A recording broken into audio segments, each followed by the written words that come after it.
This is Express Leads.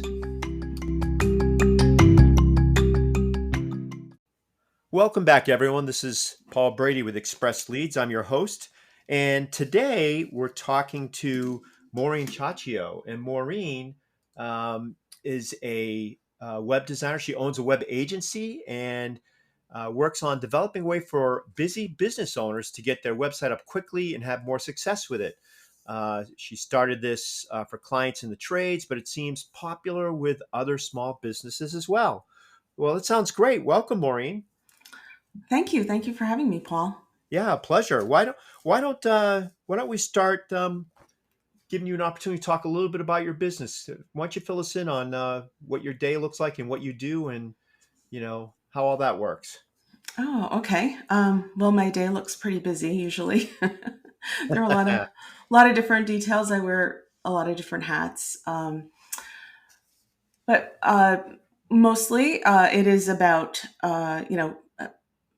either servicing my clients with either building new websites or maintaining them, keeping them safe, and improving them, essentially. So you mentioned, what I've been trying to do lately. So I have been working on that a lot each day too.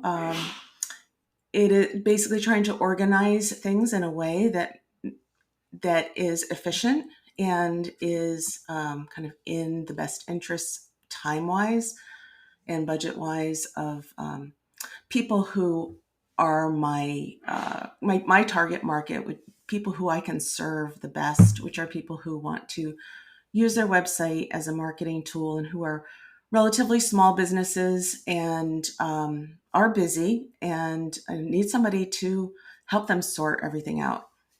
Okay. So you mentioned something that kind of caught my attention. You said you want to help not only to build, new. And by the way, it's so funny to hear you say you're busy too, because it's actually interesting. Everyone's so busy lately. Yeah.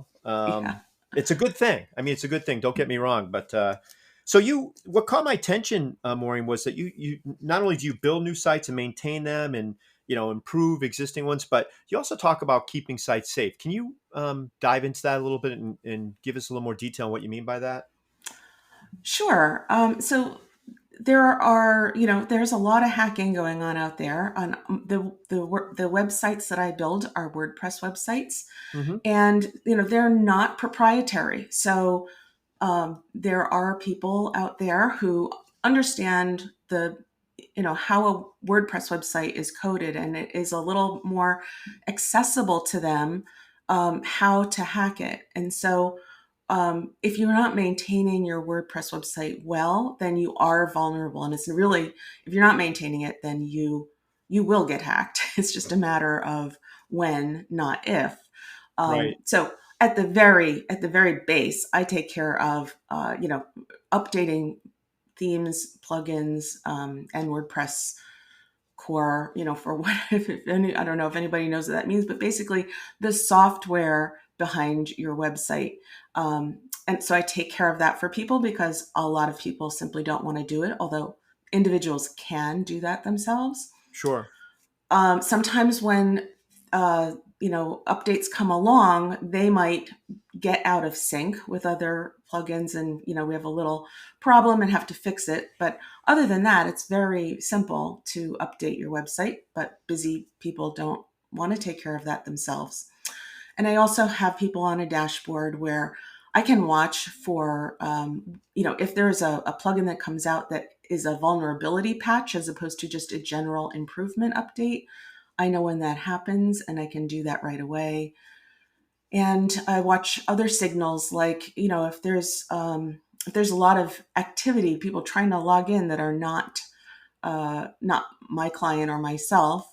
I just keep an extra eye on it. Or if there is a lot of kind of a spike in traffic on Google Analytics, if there is some extra downtime happening, these are all signs that something could be hacked, and to run a deeper scan on it. Although I have people on a dashboard that scans things every day and backs up every day off Mhm. their hosting site in case they get hacked. There's always a clean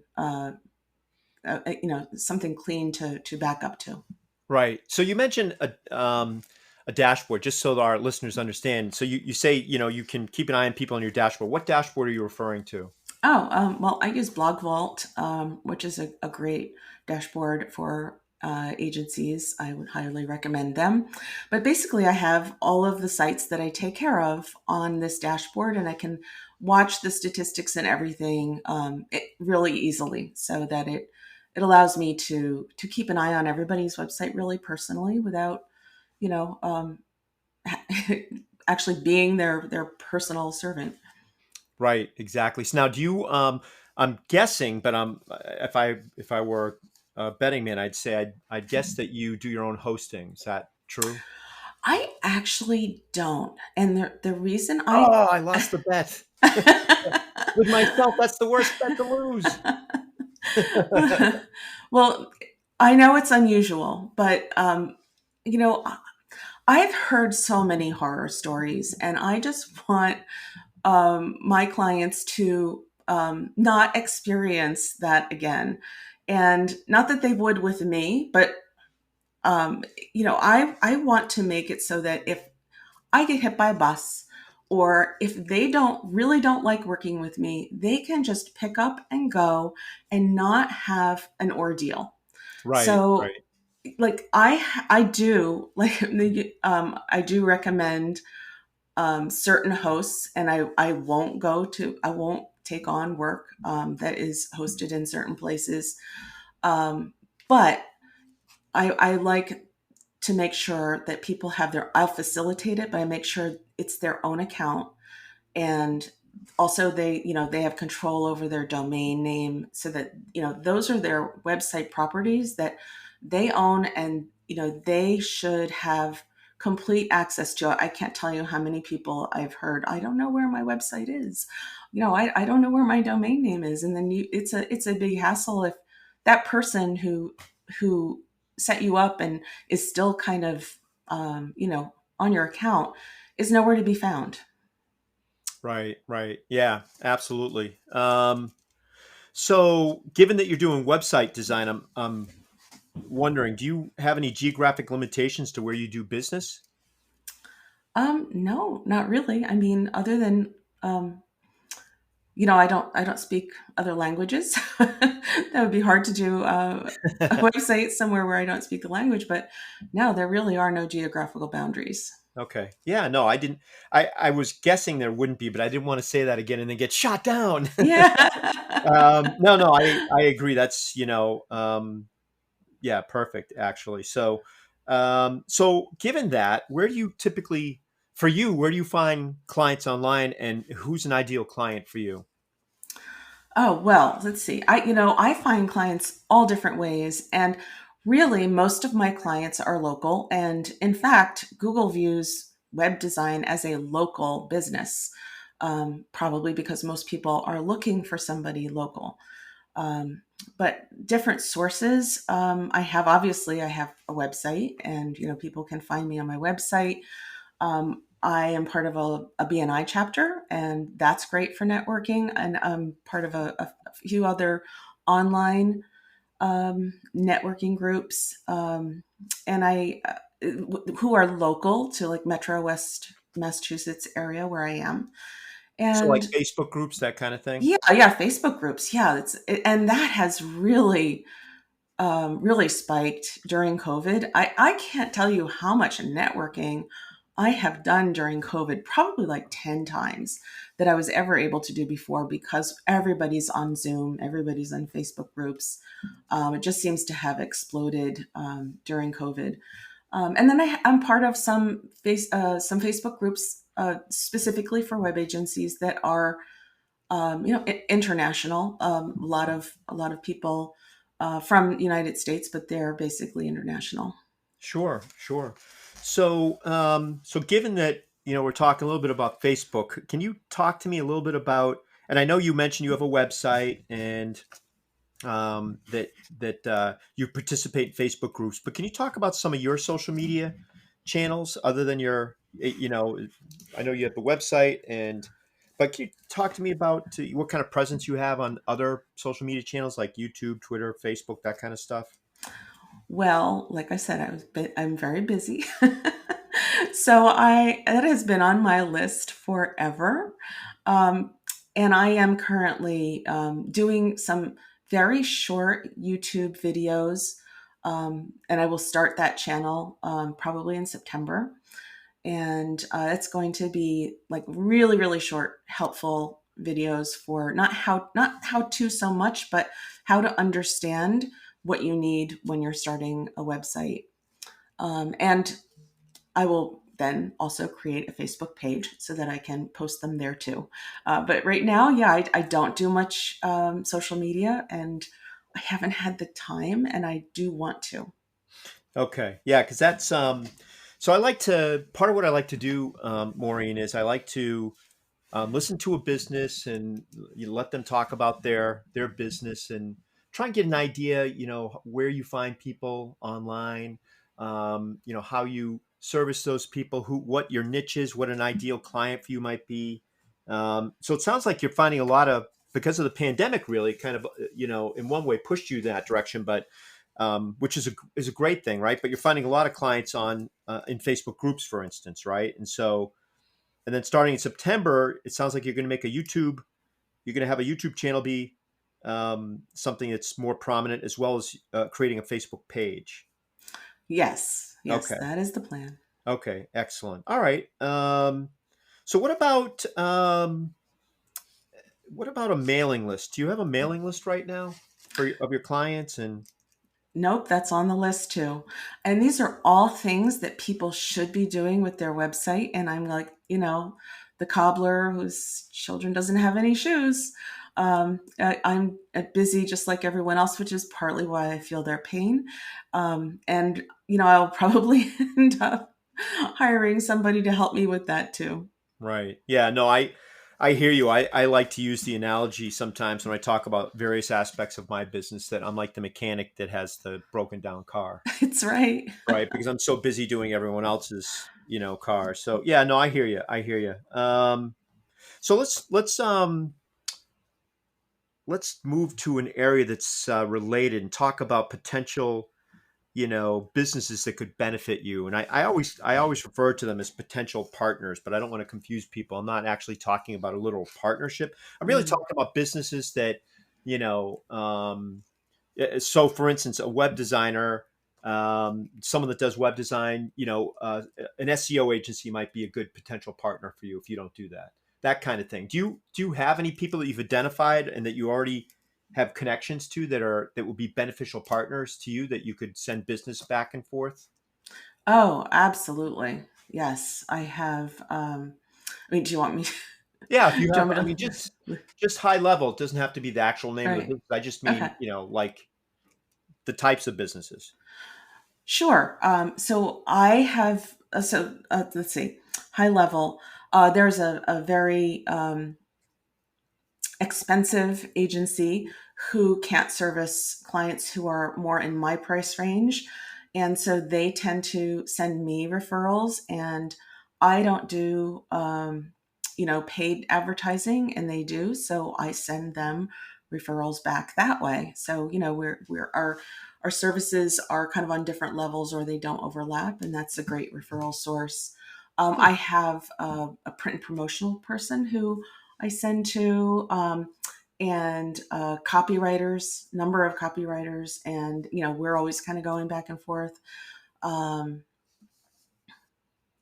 I know somebody who does email marketing. I know somebody who does social media. I know a few people who do social media. So those are especially good partnerships for me because we all don't do the same thing, and people do need them.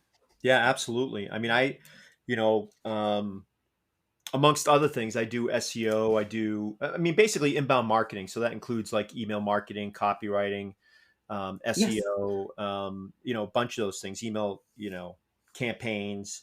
Yeah, we Um, have to talk. yeah, yeah, no, we can definitely talk. I actually wasn't trying to drum up business, but, but no, I mean, yeah, absolutely. And the other thing is, and I bought it from, I guess I bought that love of tools with me from the high tech world, but I am very technically adept when it comes to tools. So I do a lot of stuff, even in WordPress. I do a lot of stuff in the back end for, um, like you were talking about safety and security earlier, and I do like web Yeah. application based firewalls and all sorts of stuff like that. Oh, very cool. So, but yeah, but my true passion is landing page design, email, writing and setting up email. It's not just the writing. I mean, I always tell people that's the hardest part about it is the copywriting, right? But you Mm-hmm. also have to know the tools. And I'm one of those people, like you run into people, some people know the tools but they don't know the skill, and some people know Mm-hmm. the skill but they don't know the tools. Well, I kind of have both those skills because I've been a professional writer for 30, I won't tell you how long, 30 something years. And but and I do a lot with tools. So, things like ClickFunnels, Active Campaign, Get Response, Webinar Fuel. The list just goes on and on as far as things that deal with webinars, email campaigns, broadcast emails, all the rules about all that stuff, how you set all that stuff up, how you connect campaigns, how Oh you my know, gosh, you must camp- always be learning because there are yeah, always new tools. yeah, but that's the thing with me too, right? And not to talk too much about me because it's not about me, but I just I always tell my wife that I'm like Scotty from Star Trek. When Kirk looks at him, he says, "Scotty, you're on vacation. You're looking." He says, "Why are you looking at the technical manual?" He says, "I know, I'm on vacation," and he goes back to looking at the technical manual. That's what he likes. That's what he likes to do. That's I like right. all the tools, but That's great. yeah, no, it's yeah. I like to. That's the other thing. I like to keep it light if I can, because otherwise, it could be.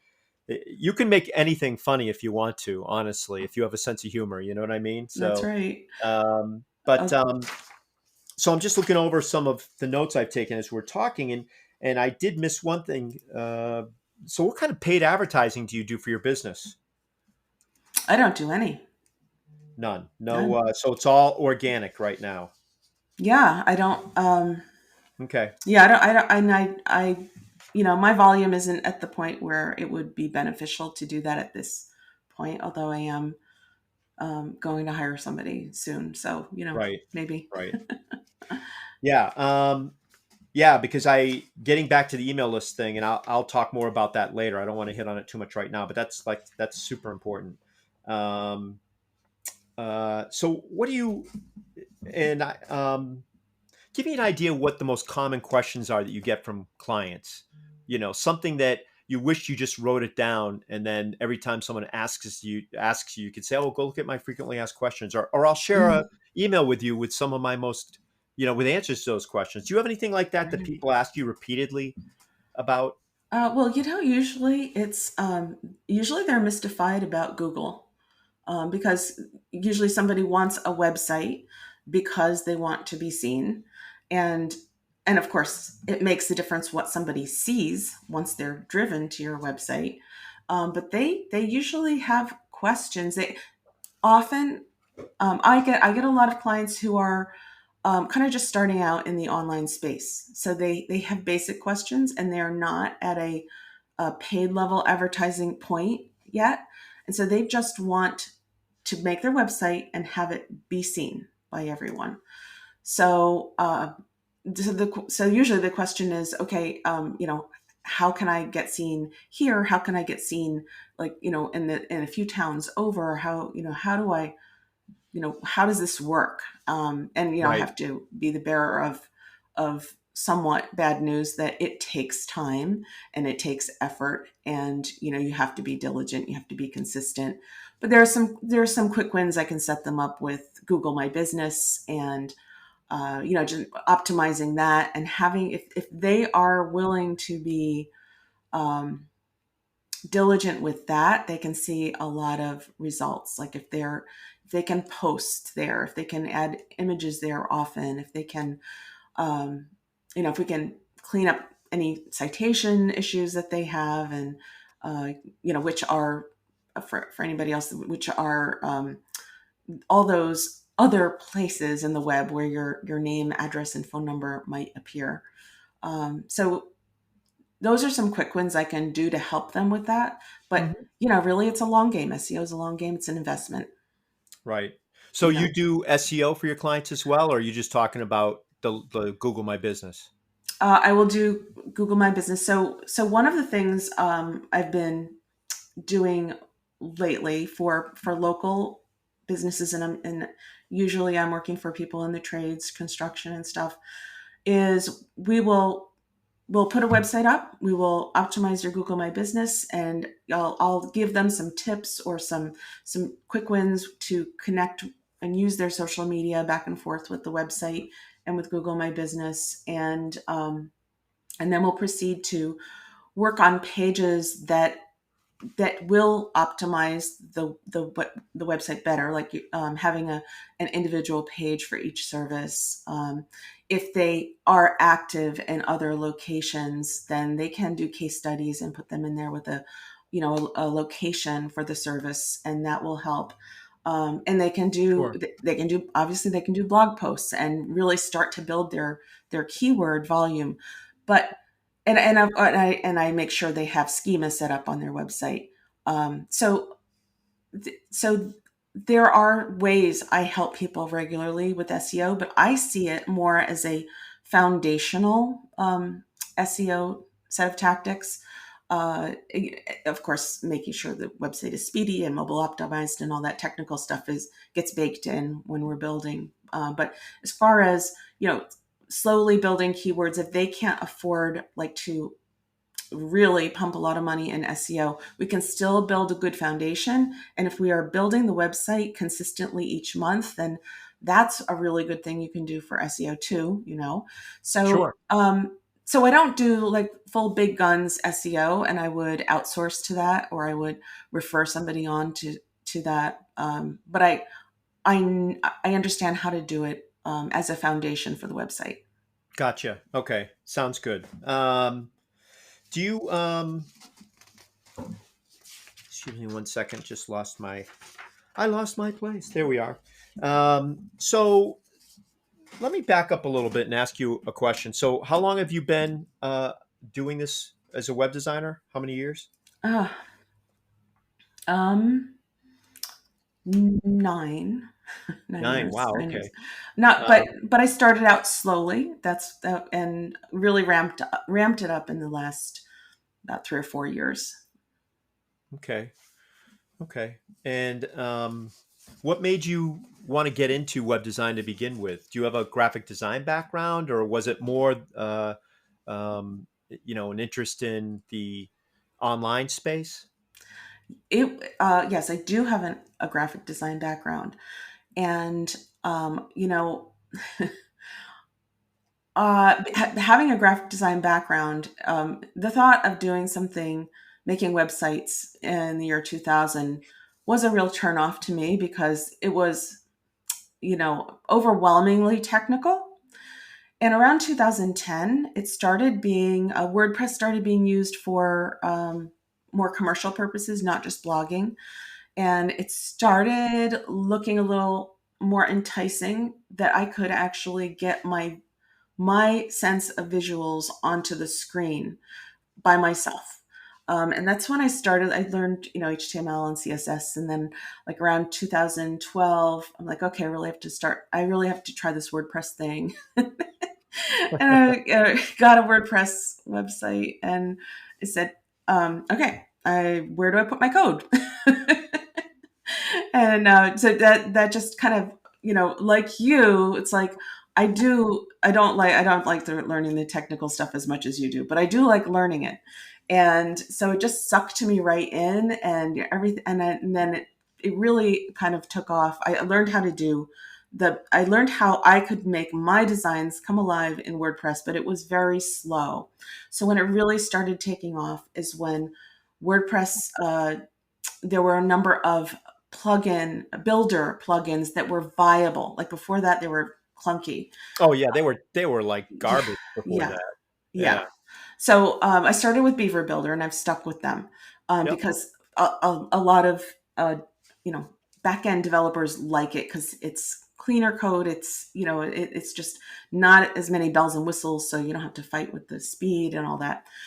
But um, that's kind of when I began to see I could really do this. Like I could actually do this for people and make a living at it because it's not taking me 10,000 hours. It's just taking me uh, I don't know how many hours, but No, I it's just understand. more viable. Yeah, Yeah, I mean it's particularly because I've had discussions with friends of mine that are have a graphic design background as well, and that's one of the things that always stopped them years ago was I can create this beautiful thing in Photoshop, and then when I try and do something on the internet, it's just awful. It's yeah, like you can't do anything in WordPress, you can't do anything, and they made it very difficult. But like you said, and then a lot of the builders they had, there were standalone packages like cruddy packages like NetObjects Fusion, stuff like that. And then the worst was the Microsoft one, Microsoft whatever they called it. Their website builder was just like garbage in, garbage out, right? But right. then you started seeing things like, like you said, Beaver Builder, and there's Thrive Architect, and there's Elementor. There's Mhm. all these viable things that if you, you know, if you're a graphic designer, you're going to excel. But even if you have a good sense of design, you can design something that looks really great in any one of those packages. And that's the Mhm. thing that is crazy about that's, and I'm going to ask you this as a question too, but um, I, I've often looked at it and said, the problem with these packages now is the opposite, right? Now they're so easy and so accessible that you get people who literally design websites, but they have no concept of design in their mind. And so when they design websites using these, like Beaver Builder or Elementor, it just looks terrible Uh, because they're just pulling things together they think look great. Have you seen that or run into that as well? oh, all the time. Yes. Yeah, yeah. Yeah, and yeah, it's hard. It's hard to look at. So a friend of mine um, was going to do some work for a client. The client had already had somebody do their website. This just happened this week, so I don't even know what the total outcome will be. But she the and then unfortunately the that previous web designer had a stroke and was unable to. I think that she'll be able to recoup from it, but Oh, I'm it was very sorry unable to to hear do. that. Yeah, yeah, but these things happen, this is, Yeah, yeah, and that's one reason I like WordPress is because there's so many people who know if something happens, that can pick it up.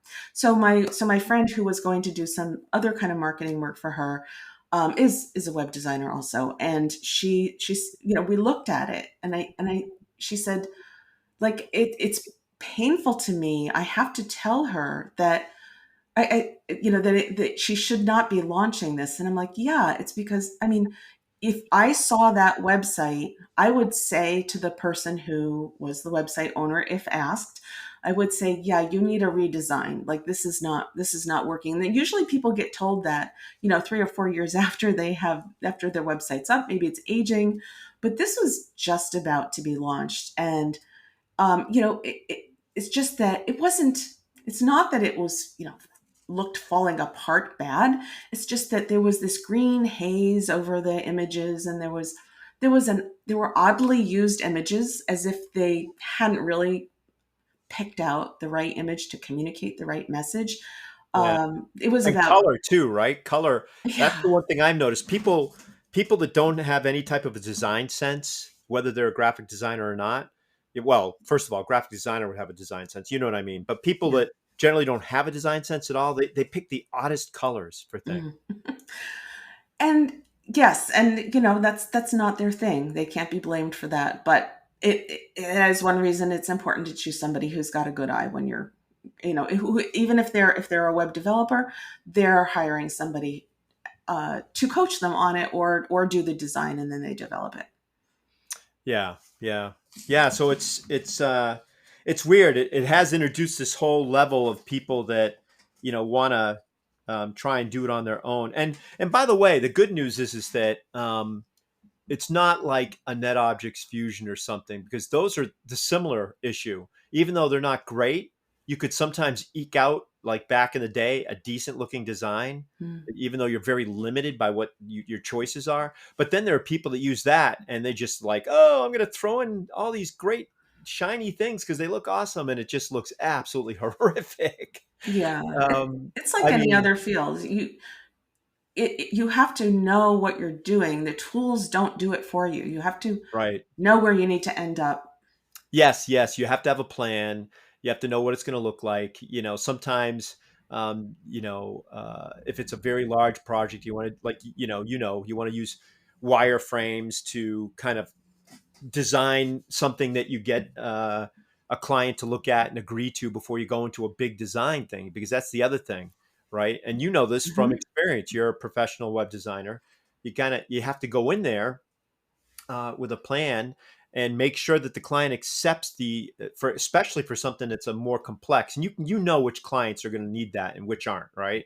But some clients are want to know exactly what it's going to look like, and so you have to sit there and create a wireframe to say here's what each page is going to look like, because you don't want to design a whole website and then turn around, even if it looks great, and have the client say, well, that wasn't my vision, that isn't what I wanted to see. you Yes, know you need to give them information in layers. yes. You know, there's the like let's understand who your clients are and what you want to do with the website layer, and then there's the like these are the pages you need, sitemap layer, and then the wireframe can be simple, like this is the information we're going to put on this page, and this is kind of the sections we're going to have. I tend to actually not do the visual design at that point, but do put the copywriting in so they can see how the website reads without visuals, and then we do kind of then the visual layer, and at each layer they are going through and making sure that it sits right with them so that we're not going um, back in time it, Right, to right. readjust. Any readjustments are done like in the level where we're working. Exactly. Yeah, that makes perfect sense. So there was one thing I forgot to ask you. Do you have a blog on your site? That's to come in September too, along with the YouTube channel. I do kind of have one, but it's just one. There's just one page. Yeah. No, no, no, it's fine. I'm just curious. So before we wrap up, let me just kind of recap um, where I see. It sounds like you're on the right path, because you definitely want to, I think, step up your social media a little bit from a marketing perspective, right? Because Oh yeah. if you and the other thing is, I always tell people too, Maureen, is that you don't necessarily want to be trying to do everything at the same time. You pick one medium that you're Hmm. really comfortable with and you like, and you go for it. Like, so even an audio podcast, super simple, Hmm. very little prep for something like that. A YouTube channel, same thing. And a lot of times you can cross pollinate between different channels. So by that Yeah. I mean repurposing information. And I give this advice to clients all the time. I will say, well, geez, I want to start a podcast, I don't have time. I spend all my time on my YouTube thing interviewing people. Well, yeah, but there you go. If you're doing Facebook Lives where you interview people, or you're doing YouTubes where you're interviewing people, and there's very easy ways to save that audio Hmm. and then turn around and repurpose it and use it in a podcast. A lot of places do that. A Yes. lot of political shows, a lot of entertainment Hmm. podcasts and things. People that do that. A lot of people do that stuff, even though some of it may even be in the realm of they referring to a diagram or referring to something. That doesn't stop them from using it in a podcast. I mean, it's not optimal, but it's become so commonplace that people kind of understand that, oh, well, if I want to actually see it, I'll go to the YouTube, and the link's always in the description of the podcast type of thing. Right. Yes. So repurposing information, and you can even get to the point where if you're doing a 40-minute podcast or something where you're just describing how to do something, you can turn around and for not a lot of money and have someone transcribe that for you. There are services that do that, and then you can turn it into a blog post. Yes. And so what I found was when I And so I already use Loom. I don't know if you Oh, I use know Loom. Loom's great. you know Loom.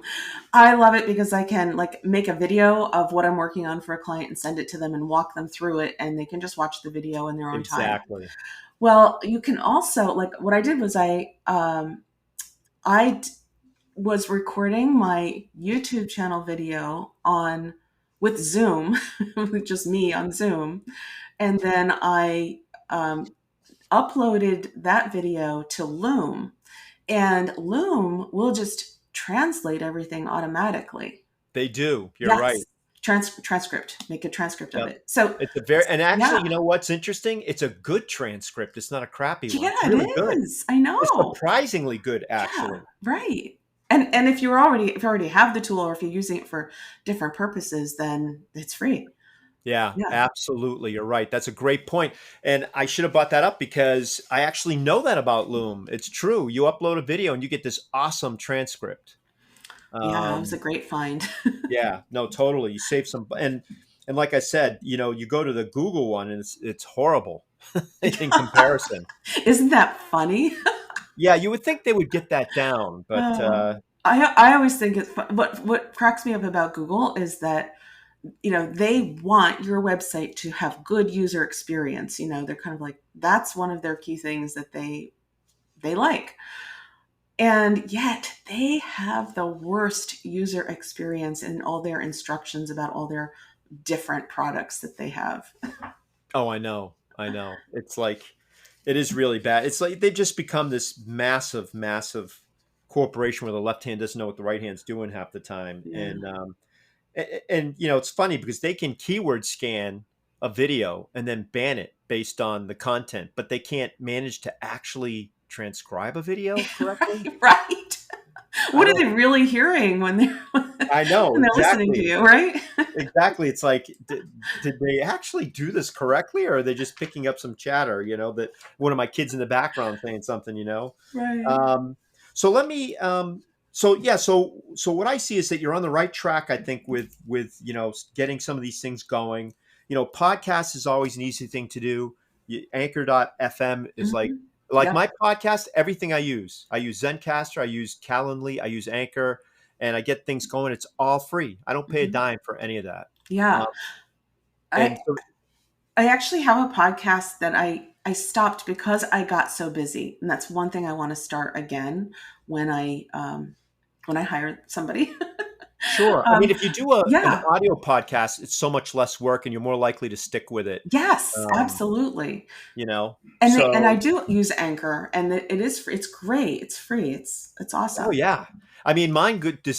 When I upload this episode, for instance, it'll be distributed, including Anchor, to 8 platforms. It goes on Google Podcast. It goes on Apple iTunes Podcasts. It goes on Radio Public, Breaker, Spotify, Castbox. I mean, a bunch of stuff. You know, Yes. and Yes. it's just fantastic. Yeah. So, and the fact that you participate in Facebook groups is awesome, but you really need your own Facebook page and group. So it's good that you're working on that stuff. And I'll just a tip about groups is if you depending on your marketing campaign, the things you get set up, a group is always a good thing to have, a private group, because if people are paying for a service or paying for a community or some sort of a monthly thing, let's say you have a mastermind on you know website design or something, right? Mm. You can redirect people after they sign up your mastermind to sign up for free to your private Facebook group, and that's good because that's where you can keep track of all the questions and the community can interact with each other. They can answer questions. And it's Yeah.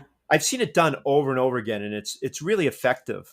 And if Hmm. you have a client list already, you get all your clients to join the group before you launch it officially. Because Right. that way new people don't come in and see 3 people or something, you know what I mean? Right. Yes. Yeah. So that's pretty good. You know, I'd say and I know you don't do any advertising right now of any type, but you know, I'm just thinking from an inbound standpoint, even, you know, and that's why I was asking you what maybe your most common questions were from clients, you know, because sometimes you can create an ebook Hmm. um, that you can give away as a free lead magnet, Yep. and you can drive a like a Google AdWords or a Facebook ad Google ad or Facebook ad to, your landing page. And Hmm. on the landing page, it's just like I do something like that where I use ClickFunnels. I might do a Facebook or Google ad. I drive that traffic from the ad to the landing page, and there's only one thing they can do. It's like put in their email and click submit, and it tells them, "Hey, you do this," and it's got all this nice copywriting on the page. It talks about how you get this lead magnet that Right. answers, and lead magnets should always answer.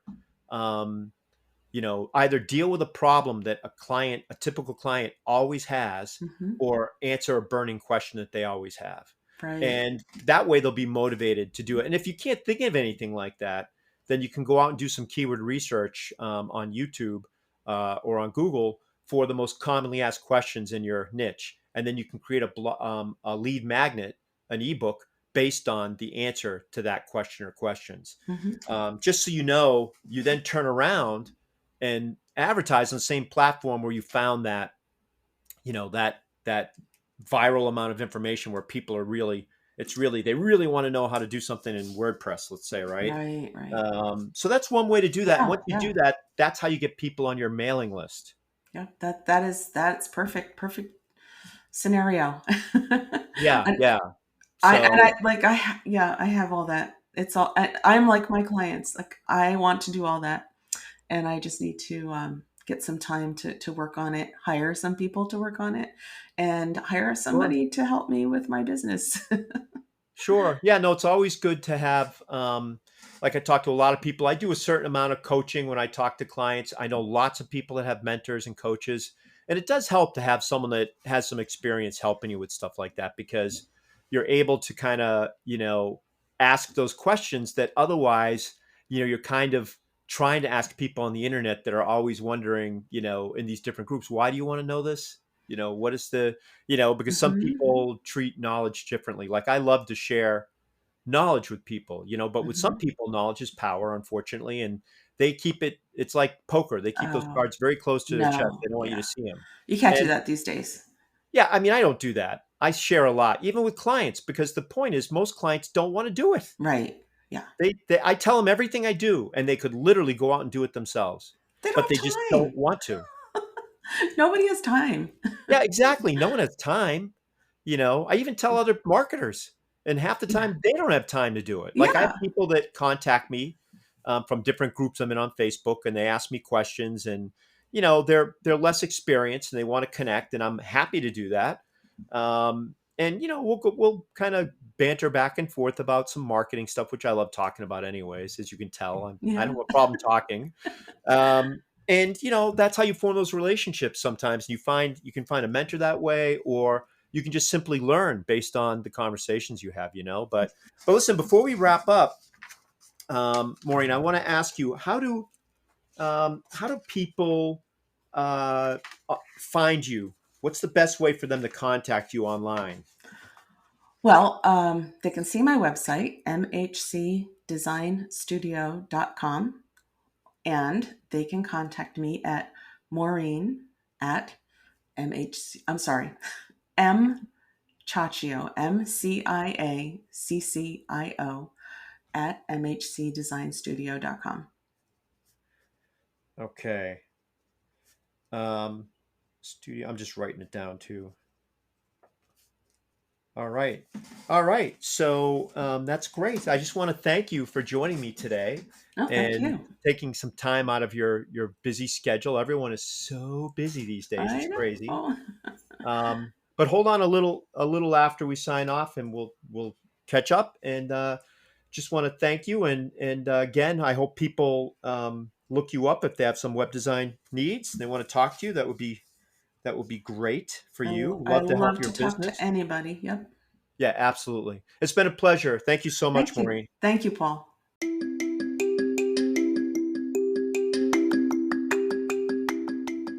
This has been Express Leads, hosted by Paul Brady of Brady Consulting and Inbound Marketing. If you have questions or comments, please feel free to leave us a voice message by visiting anchor.fm/expressleads. Thank you.